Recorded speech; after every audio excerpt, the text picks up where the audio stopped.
All right, so Farm Friday for the National League West. Rockies are at the bottom. Giants, Padres are in the middle. Dodgers have a top 10 system and just signed Freddie Freeman and have like 2 or 3 former MVPs in their lineup. That makes sense. Yeah, baseball's doing great. You are Locked On MLB Prospects, part of the Locked On Podcast Network, your team every day.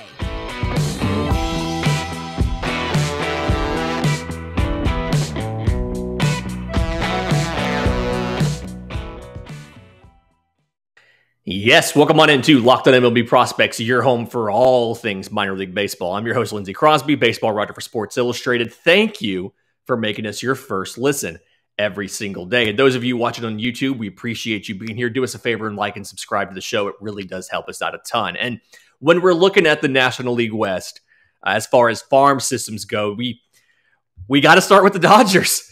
I mean, the Dodgers have the Dodgers and Diamondbacks. Okay, these two teams have the best systems in this division, and right now, kind of in a different place. So the Diamondbacks, I'd probably put them right around 9 or 10, missing their top 2 prospects to the same injury, but they've got good talent at the top overall.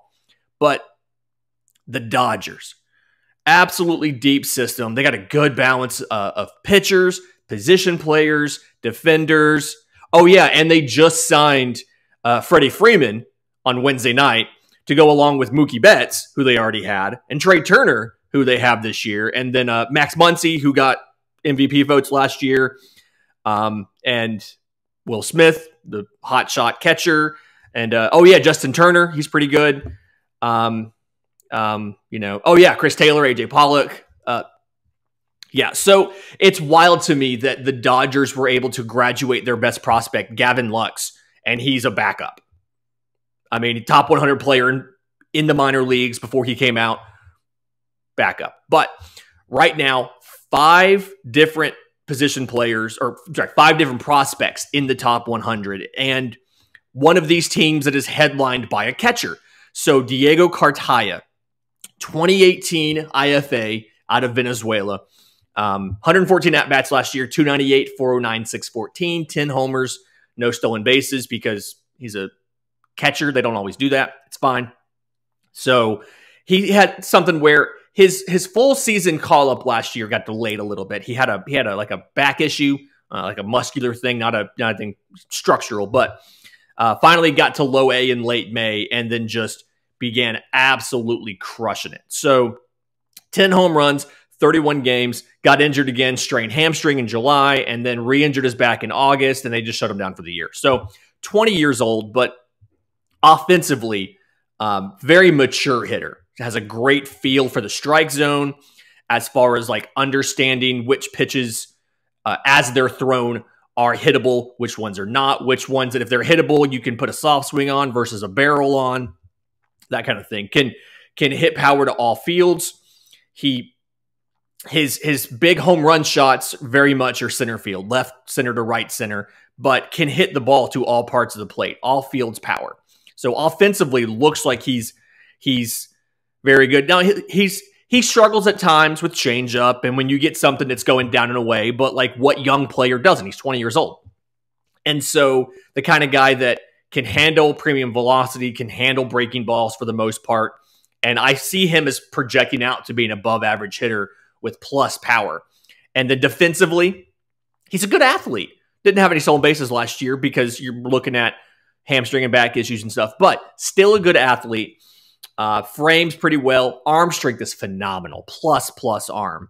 So has to do a little more work at framing. And if you listen to yesterday's show, I'm concerned about if they have an ABS system, how much work is he going to get on framing while he's in the minors this year? But something where I'm confident they'll make a point to put him in a place to do that. And then mentally, really kind of natural born leader, very poised, and the makeup on him is something that the Dodgers really like. So I feel good about Diego Cartaya being their number 1 pitcher. Their number 1 position prospect in the system. They've also got a couple other infielders. They've got a third baseman, Miguel Vargas. They've got a second baseman, Michael Busch. Vargas is a 2017 IFA out of Cuba, son of a former Cuban baseball legend. Michael Busch is a 2019 first rounder out of University of North Carolina. Was one of the top hitters. He lost time in 2019, an injury, and then 2020, the pandemic. But both these guys, I mean, Busch especially, great hitter, absolute fantastic hitter. He started off at first base in college, is a second baseman in the pros now. He's going to be good enough. I don't necessarily know if he is. He projects out defensively to very much be like a Max Muncy. Can play first, can play second, can play third. Is not going to be a Gold Glover at second, but is going to do good enough things for you. He'll be at AAA this year, and honestly, unless you see more injuries, things like that, I don't necessarily know if you have a chance for him to come up this year. And then Vargas is a guy, same thing. I mean, just very natural-born hitter, very good offensively. And then defensively, little bit of a question about what he can do at third base. He's got kind of heavy feet and doesn't have great range. So, I mean, kind of like Justin Turner now.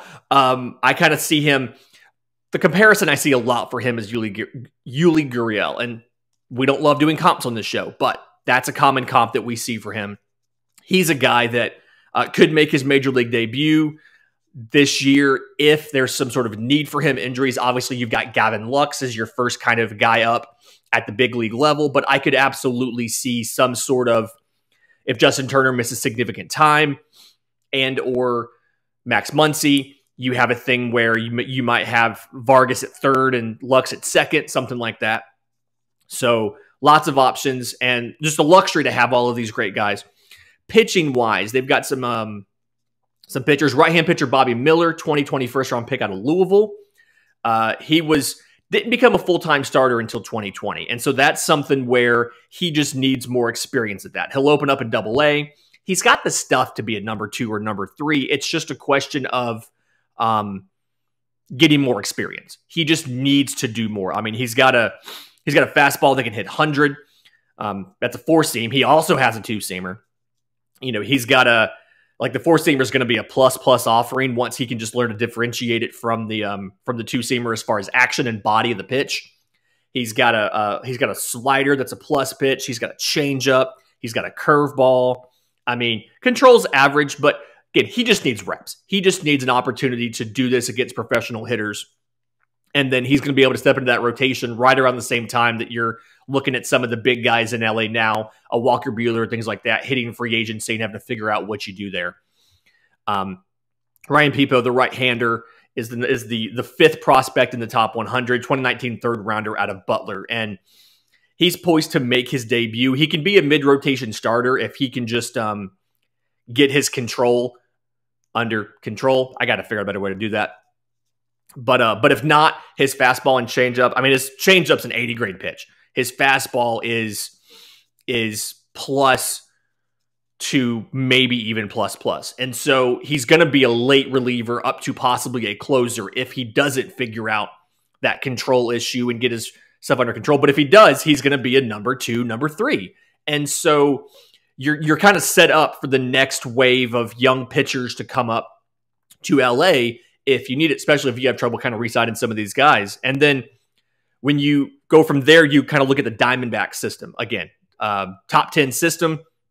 And they're in a situation where right now they look weaker than they actually are. Corbin Carroll, the outfielder, Jordan Lawler, the shortstop, both are out with the same injury. Like a torn labrum, and, kind of odd that happened. But outside of that, they've got outfielder Alex Thomas. They've got shortstop Geraldo Perdomo. They've got 2 pitchers, lefty Blake Walson and righty Ryan Nelson, there to provide offense, provide good pitching. They've got plenty of guys up there. Go back in this feed. We have a crossover with Miller Thomas of Locked On Diamondbacks where we kind of went into depth on a lot of these guys. We spent a lot more time there than I have here on an entire farm system in one show. So kind of go back, listen to the Locked On Diamondbacks episode. We talk all about that, about some of those guys, some of those high-level guys. But another system where good talent at the top, That's why they're in the top 10, because they've got 6 guys in the top 100. I do want to see them get more lower level depth. And that's something where last year's poor finish is going to kind of help them as far as getting guys and, having options there. So go back and watch it. And in just a minute, I do kind of want to talk about the Giants and Padres being in that middle tier, but how they're there for different reasons. But first, today's episode is brought to you by our friends at Built Bar. So I don't know about you, but I have been trying to be healthier in 2022, and a little bit of it's vanity. I've got a vacation coming up this summer to Jamaica, and so I'm trying to eat right. I'm trying to work out more, and Built Bars have been a great addition to my nutritional thing. So rather than munching on candy bars at work, chips, things like that, it's been Built Bars. All Built Bars, like 130 calories, 17 grams of protein. So they keep you full and covered in 1% real chocolate. So it gives me the same mental pleasure of a candy bar while being good for you, being a protein bar. Tons of flavors out there. They've got white chocolate cookies and cream. They've got some sort of shamrock thing for St. Patrick's Day, which was yesterday. They've got mint brownie, coconut almond, cherry barcia, peanut butter brownie. So go to Built.com, check out all of the new flavors coming out, the limited time ones, the recurring ones, and the permanent ones. While you're there, use promo code LOCKED15 for 15% off your order. That's promo code LOCKED15 at Built.com. So the Giants and the Padres are both in that middle segment of teams, like right below the midpoint. I've got the Giants around 17 and the Padres around 20, and kind of different reasons. The Giants have a lot of talent in their lower levels, which, if you think about it, being a veteran-laden club, that kind of makes sense. You've got older veterans up there, and so you've got younger guys that when your veterans are ready to hang it up, your younger guys are just about ready to graduate. You may have to have a bridge guy in position or two for a little while. And then the exception there is Joey Bart. Joey Bart, the catcher, he's in the top 100, 2018 first rounder out of Georgia Tech. And I feel like he struggled in 2020 when he came up after Buster Posey opted out.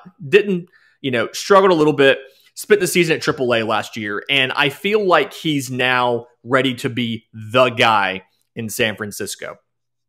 And offensively, the issue for him was he had a very prominent hole kind of at the inside part of the plate.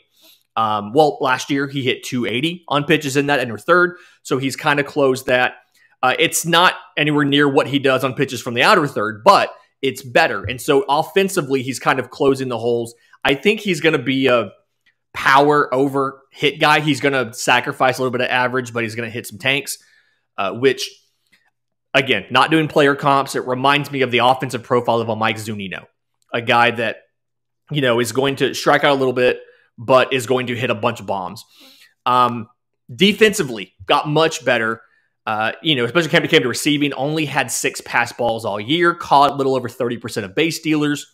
So I feel like he's just about ready to step up, and having that veteran-laden team in San Francisco is really going to help him with some of those intangible stuff, the leadership qualities, the body language, things like that. But he's going to compete for the starting job on opening day, and I feel pretty confident he's probably going to, if not be the guy, he's going to be in a timeshare with the veteran and eventually be the guy. And then when you look at the other parts of this system, number one in the system is shortstop Marcell Luciano, 2018 international guy out of the Dominican.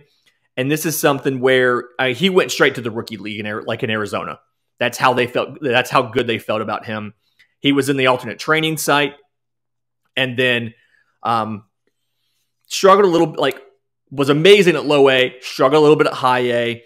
And then again, when he went to the AFL, so plenty of refinement needed. But he's a guy that has raw power. I mean, double plus raw power. If you hang a breaking ball, this kid's gonna put it in the seats. Can hit balls out of any part of the park, any field. Now that being said, he has work to do offensively. He can chase out of the zone. You can get him to go after a slider down and away, things like that. So, work to do there, but he can keep up with all kind of fastballs. Exit velos. 90.1 average exit velo. If you remember, 95 is the definition of a hard hit ball. So he's hitting balls 90 miles an hour on the average. His max was 115 last year. So absolutely can crush a baseball if he gets it. Defensively, it's iffy whether or not he'll stay at short. If you remember, you've got Brandon Crawford at short. You've got Evan Longoria at third. So veterans in both places if you have to move him around. But something where he's got the arm strength, but it's kind of fundamentals. His internal clock doesn't quite sync with big league runners. And it's something where he can't often get his feet in the right position. So he's trying to make up for it with the arm strength. And so he's got the athleticism, he's got the ability, he just needs to get the fundamentals down as far as understanding how much time he has to make a throw, how much time he has to get set in a proper position to get a runner out. So, and then the thing there is he also kind of has average to below average speed. So he's probably going to end up being an average to above average defensive third baseman compared to an average at best shortstop. But either way, promising player. You're going to see him probably start off at high A this year. You would hope, ideally, he would finish the year at least double A. You can kind of see, get him a little closer to the show, kind of see what he looks like. But then outside of that, you've got a couple of outfielders. You've got Luis Mateos, 2018 IFA. You've got Heliot Ramos, 2017 first rounder out of a high school in Puerto Rico. So I had to make sure he was domestic draft, but still came from Latin America as far as Puerto Rico. But both of these guys are, they'll be Ramos will be at AAA this year. Mateos will probably be high A, and you want to see him move to double A rather quickly, but both of them have pretty high ceilings. I think both of them are going to be, especially since the Giants don't really have corners on outfielders, both these guys are going to be able to get to the show sometime soon. And then the Padres are a system that the reason they're kind of there at 2021 is because they've graduated so many guys recently. They've sent, they've traded. They've graduated or traded a bunch of talent. And so they need to acquire more guys. And they kind of really drop off after the top 3 or 4. So catcher Luis Campusano, outfielder Robert Hassell, both of those guys are guys that are not necessarily there right away. Campusano has a little bit of he was arrested in 2020 on felony marijuana possession, so a little bit of maturing to do. He's going to try to, he's a 2017 high school guy, second round. He's going to try to force his way into the conversation this year, but they do have Nola there through Austin Nola there through 2025, so they can kind of slow play him a bit. Robert Hassell, he's going to probably start off at single A, wants to hit double A this year. If he can unlock his homer potential, 15, 20 home runs, then he's going to be a potential all-star. He's a plus hitter. He can cover the entire plate. He can hit well against lefties, which is not something you see a young lefty do a lot. But his power, he just needs to get his power into game action. But profiles as a leadoff guy, and he's actually someone who I feel really good about. He can play. He can be a natural center fielder and stay at center field. It's just a question of how can he get that? Can his power match the confidence he has in himself? The top guy in the system, obviously, is C.J. Abrams. C.J. Abrams deserves more than the 2 minutes I have to talk about him right now. So stick around. Next week, we're actually going to bring on Javier Reyes of Locked On Padres, and we're going to have a whole episode talking about C.J. Abrams and the wrist surgery for Fernando Tatis and kind of what that outlook looks like and all of that. So stay tuned next week. I think it's going to be Wednesday's show. So stay tuned for that. But long story short, C.J. Abrams looks great. And I'm very excited to watch him in the big leagues, and it looks like we're probably going to get to do that this year. And in just a minute, I kind of want to recap some of last week's conversation about the Colorado Rockies and their farm system. But first, today's episode is brought to you by our friends at BetOnline. It is that time of the year. College basketball's tournament is finally here. You are watching this if you are watching this on Friday, then the games are going on probably right now. The tournament starts Friday. It's like the lowest productivity of any day in of the year, from what I understand, for businesses. So if you're interested in the college basketball tournament, you can get odds, contests, player props, all that. BetOnline.net's your number one source for all your sports betting needs and info, and it remains the best spot for all your sports scores, podcasts, and news this season. And if you're not a big fan of basketball, that's fine. BetOnline's your continued source for all your sports wagering information. They've got hockey. They've got UFC. A lot of their baseball stuff is now out. You can look at futures. You can look at Cy Young and MVP odds, all that kind of stuff. So head to the website today or use your mobile device to learn more about the trends in action, because BetOnline is where the game starts.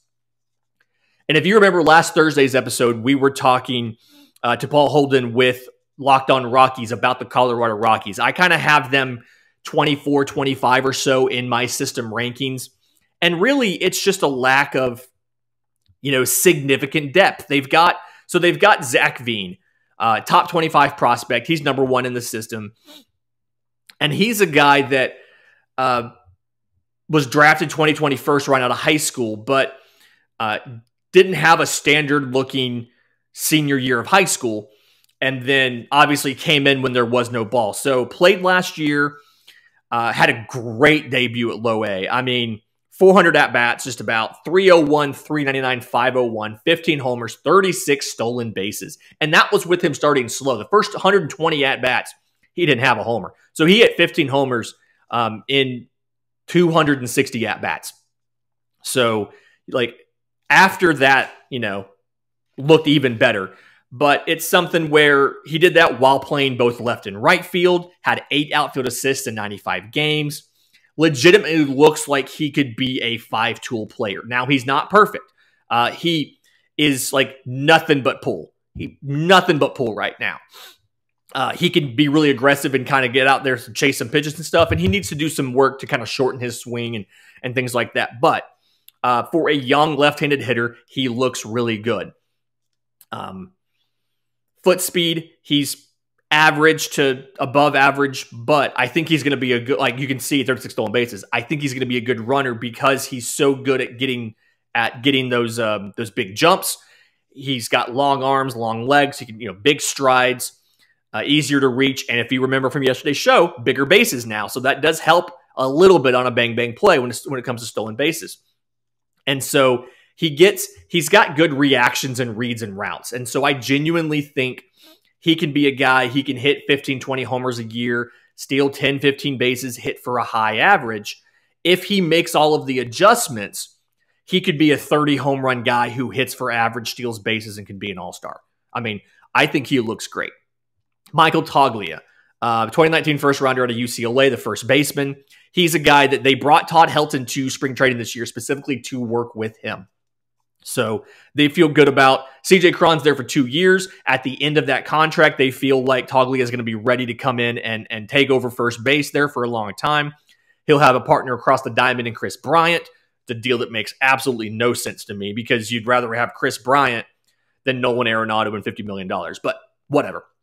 So Michael Toglia is a guy that looks like he has the potential to be a cornerstone there for them for quite a while. And then kind of going after past that, you've got catcher Drew Romo, 2020 first rounder out of high school. Again, not necessarily huge on prep catchers. I like college catchers, but defensively he looks good. Bat's a little questionable, and he just needs the reps to develop his game calling better. I expect he has the qualities to be a Gold Glove defender. It's going to take probably 3 years to get him ready, to get him to come to the show. But I'm excited to see what he does. We talked last week, again with Paul, a lot of outfielders in this system. Can't say I love a ton of them. Benny Montgomery is the guy that amazing athleticism. And the question kind of plus speed, plus defender in center field. The question there is just going to be how can he do against higher level pitching? So a lot of questions. And really what this is a lot of the talents in the lower levels. The top is just kind of shallow. I mean, you like Veen, you like Drew Romo. I'm fine on Toglia, but it's one of those things where there's not a ton of high-level talent, And a lot of the guys have question marks. When it comes to the F, and you look at a Ryan Vlad, like defensively, where does he play? He's a below average defender, only has an average arm, so you're kind of locking him into a corner. He started trying to play first base to find a way to kind of improve his stock, if that tells you anything. Brenton Doyle is a guy that could be a right fielder if he can cut down 32% strikeouts in high A. I mean, a lot of questions in this system. So the way that I kind of see this shaking out, Dodgers are obviously right now the top of the division, just given the free agency ad of Freddie Freeman, as well as the strength of the system. Giants are going to challenge them simply based off of the strength of the veterans, but the Giants do have a step back at catcher going from Posey to Bart. The Padres, the big league team is pretty much what it is. Mackenzie Gore is the big question mark there. Is he going to be able to help your pitching staff? And then obviously losing Tatis for a while is going to hurt. The Diamondbacks, again, I like their talent. A lot of that team is young. And so, that's a team where you look for the next few years for them to push into contention. And then the Rockies, we kind of got to figure out what's going to happen there. Monday is another mailbag. If you have questions, you can send them to me. I'm on Twitter at Crosby Baseball. The show's on Twitter at Locked On Farm, or you can email them, which a lot of folks have been doing recently. LockedOnMLBProspects@gmail.com. Y'all have a good weekend. Until we talk on Monday, this has been Locked On MLB Prospects.